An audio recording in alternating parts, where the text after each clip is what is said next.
Hi, everybody. Good evening. It's RS Mallory. There is an Arctic blast all throughout the country, and we hope that you are safe and warm. And it's a wonderful time for us to be doing home-based business, e-commerce, network marketing, because our businesses don't stop when a lot of other businesses just stop dead because of the freeze around the country. So stay safe and stay warm. It is January 18th. Tonight, we're going to talk about new prospects, new customers, and new distributors or promoters, whatever your company calls them, and how, when you get them started, your disappointment and how you actually, whether you should push them over the start line and whether you should pull them over the finish line, whether you should push them over the start line and whether you should pull them over the finish line. And the answer to both of those questions is a resounding no. My dear friend, Big Al Tom Strider, years and years ago, and even today, 20, 30 years later, teaches that when we're in direct sales, network marketing, e-commerce, whatever you want to call it, the truth is that whether people are customers or whether they are distributors, everybody is a user. And the value of a user is sometimes much more important than whether they are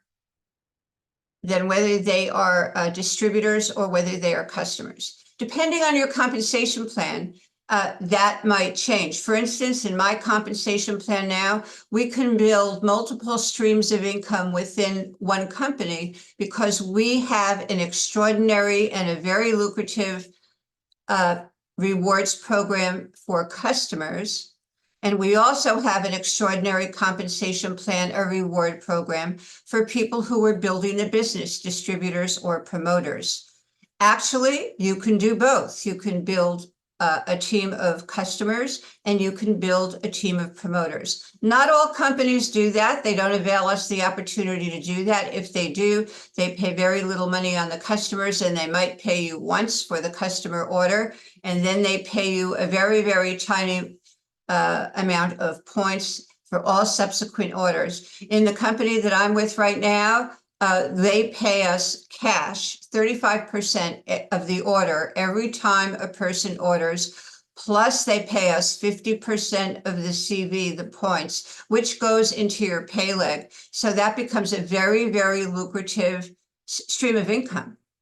And we have some people indeed who are just recruiting and looking for customers, and other people are looking for promoter distributors, and some people who have developed the knack for doing so are developing these two streams of income. So get with the person that you're working with in your opportunity and dissect the compensation plan and see whether or not it's going to be lucrative enough for you to separate and do a stream of income for your customers and then another one for your promoters, which is generally what the one compensation plan focuses on.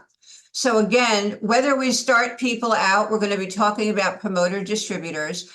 And when they start, people start network marketing or e-commerce they have their own reasons. But the big question is, what's their why? And whether you're accruing people on social media or whether you're picking up the telephone and you're calling them or you know them from your personal life or not, or you're just meeting new people, you want to make sure that they have a very poignant why. What is their motivation for wanting to generate an income? The reason is because they will not get over that start line, and they will be looking for you to push them over the start line if they don't have a significant why. What's the significant why? My wife has been working for the last 10 years with a second income, and she's bringing in enough money so that it pays all the extra things and it makes up for the 30% inflation. Our children are getting older. We have to put money away for college. We need a supplemental income, and I want to bring my wife home because she's tired. And so I'm looking to generate that income with this business. That is a significant why. Well, I could use a couple of bucks at the end of the month. Maybe I would go out for an extra dinner or this or that, very wishy-washy. I wouldn't necessarily poo-poo it because some people are very shy in telling you what their why is. And the truth is that you want to set yourself up so that that person develops a know, like, and trust with you so that they will open up to you and they will share with you indeed what their why is. When you know what a person's why is and you see that it's significant or they're passionate about something, then you can help them. You won't need to push them over the start line. As long as you equip them with the skills that they need, the tools that they need, and the knowledge that they need. If indeed they don't come to you with skills and with knowledge. Be sure that your program, whatever it is, has the skills, has the tools, and if they don't, that you as a leader will be able to avail your team of those skills and those tools to help people so that they can self-start. Speaking of self-start, we want to make sure, ideally, that the person who we're attracting for our team is somebody who's going to fit into the team and is a self-motivator. And if they're not, that, as I said, that they have this very, very strong why. Make sure that they have clarity, help them define what their why is, hone it down so that they'll know what it is. Sometimes people come to us like the man who wants to bring his wife home because she's not feeling too well. She's been working for 10 years. That's a gotta do. Maybe she has something wrong with her medically, and he just has to not only replace her income, but he has to provide for the family all by himself now, and also provide for some of the ailments that she's been displaying and might have. That's a gotta do. That's the person I would spend extra attention with, extra time with. Make sure they clearly define what their why is, that let them know that you hear what it is and that you understand what it is, and you are willing to give of your time and yourself to teach them the skills or add to the skills and contribute to the tools that they need so that they'll be successful. This is a partnership. A person never comes into network marketing and they never do it all by themselves. If you're really lucky, you get on a team of like-minded people. And that has to do with the leader, the person who's developing the team. And by the way, I could be developing a team, but I might have 4 or 5. I try not to replace myself, but I look for the people who have their own qualities in leadership, and I help them become leaders because I want them to develop their own team within my team. That's the way we have duplication, and that's the way we have strength, and we build strong incomes for ourselves. But people need to be able to push themselves off the start line themselves.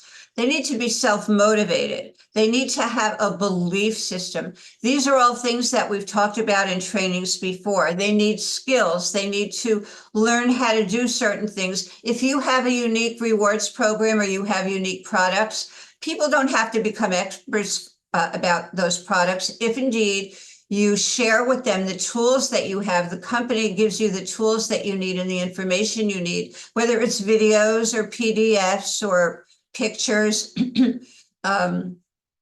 whether it's calls, Zoom calls, or whether it's recorded calls, whether it's a corporate call once a week, whether it's a training call. You want to make sure that everybody knows that they're welcome to those. And those are the basic ingredients to kickstarting their successful direct sales career.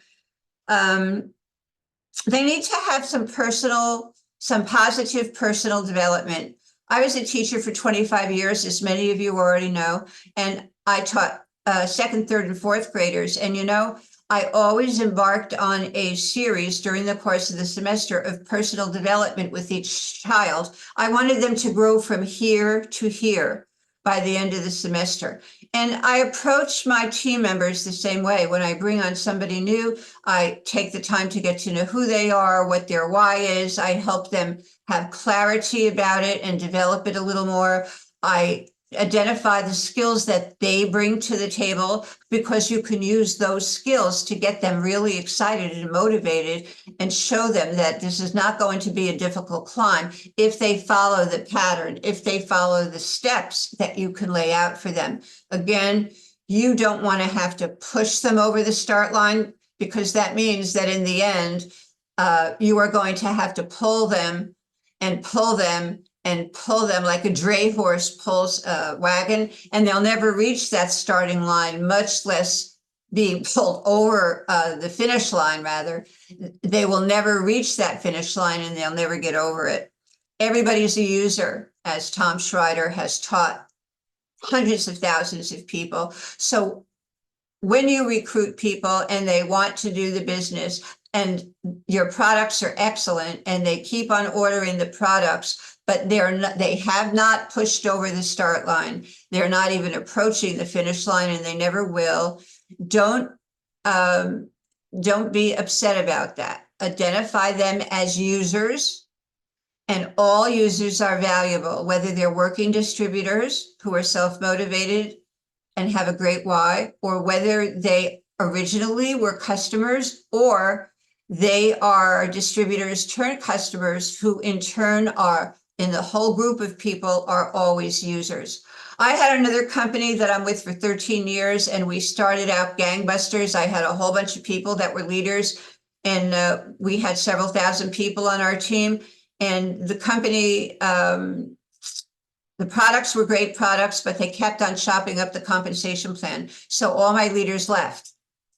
But one thing that was interesting was they all, to this day, 13 years later, they all keep on taking the product, but they're not working the company. I never had to push these people off the starting line. They were self-motivated. We all learned skills together that we needed for this particular company and the products, and saw what tools we had. If we didn't have them, we developed them. I developed a whole bunch of tools for my team because the company didn't offer them at the time. They were successful.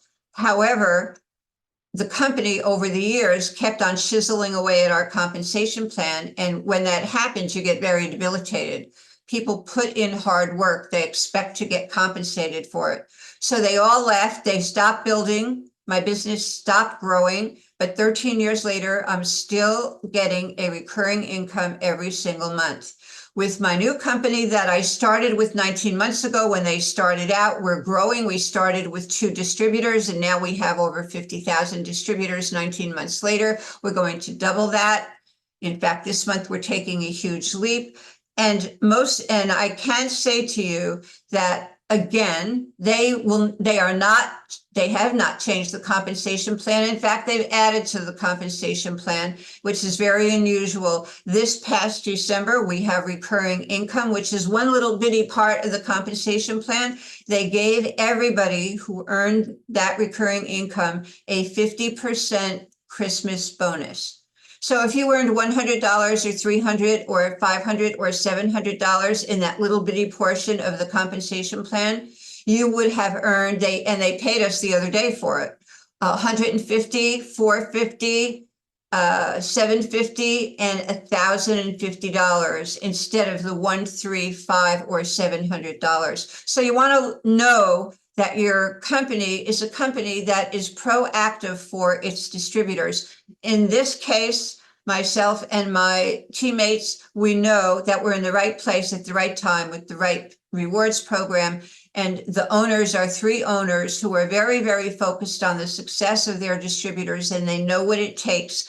They develop tools for us. They develop skills for us. They have conference calls for us. They have Zoom calls for us. They have incentive programs. And many of you have heard me say that at the end of this month in January, I'm going on a cruise. I came in first place we have a coffee club membership, and I came in first place with a friend of mine, Mr. Smiley Wilkins, and we tied for first place. And we and several other people from different categories are being treated to a cruise, all expenses paid. So you want to make sure that the company that you're with, your goals will be met and they are attainable, which speaks to the rewards program. So if you are in a plan and a company and you are attracting people, you want these people to be self-motivated. Again, you want them to have a gotta do attitude. Maybe the time wasn't right in their life. Maybe it's right now. Maybe you resonate with them. Maybe your team resonates with them. Maybe it's not so much you, but it's the the rewards program for the company. Maybe it's the owners themselves. We have 3 owners with 3 different personalities. Not everybody is everybody's cup of tea, but together they form a whole that's absolutely extraordinary. Personal development is very important. And ladies and gentlemen, we leave this to the leaders. Companies generally do not embark on a program of personal development. I've very rarely seen it in the industry, but because I was a teacher, I know that it's really important, and I'm an avid reader. So I suggest things and bits of personal development exercises that people need to do for themselves, because the more you grow, the more your knowledge grows, and the more your knowledge grows, the more you're going to be able to share that with your team members and your leaders, and the more they're going to grow. We never want to stay in one place. We always want to be growing. That's what life is all about. And indeed, when you have a business, you want growth, personal development growth in your business for all of the people, whether they're customers. So you want to educate your customers on new products, as well as your distributors. Be careful of some of these people. They become energy vampires and they become emotional vampires. So there are people in direct sales and network marketing, they just want to hang out on the Zoom calls. They come, they're all charged up, they're all excited, they buy products every month. They become users rather than distributors or customers. They're quantified as users, and that's valuable because you get paid on that all the time. But they're energy vampires. They may call you every day, taking up your time, wanting to talk to you, asking you how to, silly things that have nothing to do with the business. They may dump on you all of their emotional problems for their family and stuff. You are not a psychological counselor. Your time is valuable, and it is okay for you to limit the amount of time that you spend with people that just want to plug into you and zap all of your energy. So what I do with people is I tell them what my schedule is during the day and how I do 3-way calls. In fact, I send out a document, how to do a 3-way call. I don't necessarily need to make appointments for my 3-way calls. I'm kind of stream of consciousness, catch me if you can. And I usually make time for people when they do call. However, I limit the amount of time that I'm going to have a conversation with somebody who is not focused on it, does not have a gotta do attitude, does not have a want to do attitude, and cannot define their why, because I don't want them to pull me down and debilitate me. In 30 years, I've realized when you push somebody off the start line, they're never going to get to middle ground, much less approach that finish line. And you certainly don't want to be pulling people over that finish line, because it's going to take up all of your energy. And this is about you self-rejuvenating. Not a Bible thumper, but I know in the book of Malachi, it tells us that we need to rejuvenate ourselves and take time to rejuvenate ourselves and stay strong, so that when we do want to help people, we have that power and we have that force inside of us that we can be the best that we can be for other people. But before we can do that, we need to take time and rejuvenate ourselves, which is a very important reason. If you need permission or you need a reason to say to somebody, I'm sorry, it's been 10 or 15 minutes and I really can't help you with this. Perhaps you need to talk to your rabbi. Perhaps you need to talk to your pastor. Then perhaps there's somebody else in your family that you could speak to about that. It is okay to extricate yourself from this situation. The reason this is so important is because many of us are very empathetic, and many of us want to roll up our sleeves and be friends with the people that are on our team. Well, you know what? It's like when you have children, you don't want to be children you don't want to be friends to your children. You want to be the mom or you want to be the dad. You don't want them to perceive you as a friend, because that's very, very, very different. The same thing when you are leading a team and you're growing people. You continue to grow yourself, but you want to grow people and you want to show them the things that are available for them so that they can continue to grow on their own as well as within the team. Again, That's called energy vampires or emotional vampires. And it's okay just to limit the exposure that you have with them. In fact, I would suggest that that you make that a priority for yourself. So again, when you're welcoming somebody, develop a little relationship with them, understand what their why is, have them write down what their why is. And if they want, they can do a little essay and they can send it to you. In my old company, I used to have a website where I would post people's whys. They would write a why, their why. And then 3 months down the road, as we were growing and we were doing personal development as a team, we would go back to that website and we would read what our whys were, because they should be flexible. As you are growing and you're attaining some of your goals, you can go back to your why and it may have shifted a little bit. The things that you're doing may have shifted a little bit. Your goals may have shifted a little bit. And indeed, once you start attaining some of your goals and you start out with little goals, then you set new goals, bigger, bigger, bigger. And again, that why has to grow along with your goals. You can't start out with a why right here and then attain your original goals and then add new goals and keep that same why. It does shift and it does change. And you'll see that as you go along. If you're not a leader and you are a distributor or a customer and you'd like to make some referral dollars, then you should plug into the person who enrolls you. And if they are a leader and they're developing a whole team, discuss with them the things that you want to do and how you would like to do it, and ask them about the tools, ask them about all of the information, find out what the schedule is for the company, and indeed plug into the team trainings and be a part of it, be a contributor.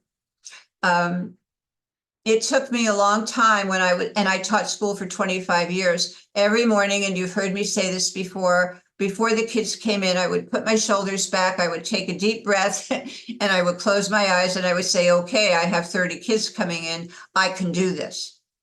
Well, the secret of every great star who is in the theater or on the screen, movie stars, if you grab them separately, they will tell you the same thing. They put their shoulders back, they take a deep breath, and they say, I can do this. We all have that feeling. And then they get into the role that they're doing and they go out and they do it. Nothing to be ashamed about. We all start out at the same place. It doesn't matter whether we're Meryl Streep or whether we're somebody starting out in network marketing. Didn't make any difference to me either when I did that every single day in the classroom. And I know this because when I lived in California as a young woman, I belonged to a repertoire group in California, and we would do different plays on stage once every 2 months. And there were people that were part of that repertoire group that were professional actors and actresses. And I saw with my own eyes what I'm sharing with you. These consummate professionals would take a deep breath, they'd put their shoulders back, they'd close their eyes, they'd get their countenance into whatever they were doing, and they would remember why they're doing this, whatever their why was, and then they would move forward with it. They had a belief system. They had goals for that particular role. They were self-motivated for what, and maybe they were working towards an Emmy or an Oscar. We're working towards the brass ring. We should be working towards helping other people, making sure that other people are moving forward and growing so that they can help them attain their goals and dreams. I don't know about you, but I've been in the industry 30 years. And what really trips my trigger, and one of the reasons I'm here, is because the most gratification I get is when I help somebody attain their goals and dreams and they become successful. I like to sit in the back of the room and watch my people up in front or on the stage. That just trips my trigger and it makes me feel so great. Not because it's something that I did, but I contributed to their growth. I contributed to their success, and I see what that means to them. And that is very meaningful to me. Now, you may have different goals and you may have a different motivation, and that's perfectly okay. I'm sharing with you what mine are, but my goals and my dreams are my passion. That's why I do this business. That's why I do this industry. For me, it's contributing. So I'd like to thank you all for joining us this evening. It's kind of a short call this evening, but I don't think I have to go on and on about it. Don't forget, you don't want to push people over the start line. You will never be able to drag them over the finish line. They have to be self-motivated or have an awesome why. It must be powerful. Help them define it and hone it down and get clarity with what it is, and help them actually by writing it out. Because when you write things out, there's a kinetic connection between the writing and your brain. So it will stay in their brain. And if you're like me, you highlight the things that you write as well. And that is an extra reinforcement. Don't forget your dream board, or don't forget I'm looking at mine, and don't forget the things in front of you where you're working with all of your goals.